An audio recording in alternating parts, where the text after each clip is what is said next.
Apartment పెట్టి చేసుకుంటలేవు. Outer ring road Bhuvanagiri outer ring road మీద బ్రహ్మాండంగా 4 కోట్లు పెట్టి ఆయన టీఆర్ఎస్ పార్టీ ఆఫీస్ కట్టుకున్నాడు. టీఆర్ఎస్ పార్టీ ఆఫీస్ కట్టుకున్నావు. ఇవాళ పేదోళ్ళ భూములు గుంజుకొని రోడ్లు వేస్తావా?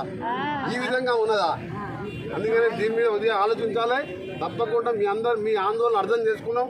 ఆ రోజు మీరు కూడా చూసిన రాయగిరిలో మీరు చనిపోయిన గంటలు వచ్చి మీ ఎమ్మడి రోడ్డు మీద కూర్చొని చనిపోయిన వాళ్ళ దగ్గర కూర్చొని ధర్నా చేసిన. దీని మీద కూడా మీకోసం ఎటువంటి త్యాగాలకైనా సిద్ధంగా ఉంటానని మీకు హామీ ఇస్తున్నాను. మళ్ళీ రేపెల్లుండి ఈ వారం రోజుల్లోనే మీ ముఖ్య నాయకులు తీసుకొచ్చి కేంద్ర మంత్రి గడ్కరీ గారిని కూడా మళ్ళీ రిప్రజెంటేషన్ ఇద్దాం. మీరందరూ కూడా ఎవరెవరు భూములు పోతున్నాయి ఇవ్వండి. ఇక్కడ కృష్ణప్రసాద్ గారికి దగ్గర 10-20 సార్లు మాట్లాడినా.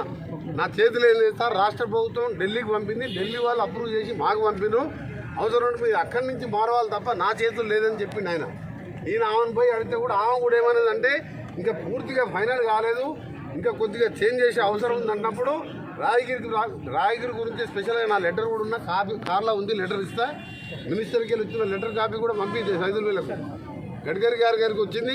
కృష్ణప్రసాద్ పంపించిన లెటర్ కాపీ కూడా మీకు ఇప్పుడే వాట్సాప్లో పెడతా. అయినా మళ్ళీ ఒకసారి 5-6 కలిసి గడ్కరీ గారిని ఒక వారం 10 రోజులు టైం తీసుకొని దసరా తర్వాత పోదాం. మీరు ఇక్కడ ఎవరైనా వచ్చినా, మీరు ఎవరైనా సర్వేకి వచ్చినా మీరు ఆపండి. మా ఎంపీ గారు మా పాటించారు, ఆపాలి. మీరు ప్రార్థన రాళ్ళు కూడా పీకేయాలి. ఏం కాదు, నేను వెనక మీరున్నా.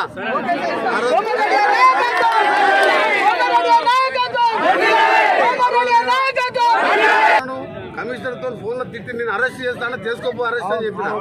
నేనేం భయపడుతుంది కాదు, బతికేదే పేదల కోసం. ముఖ్యమంత్రి కూడా అదే చెప్తున్నా.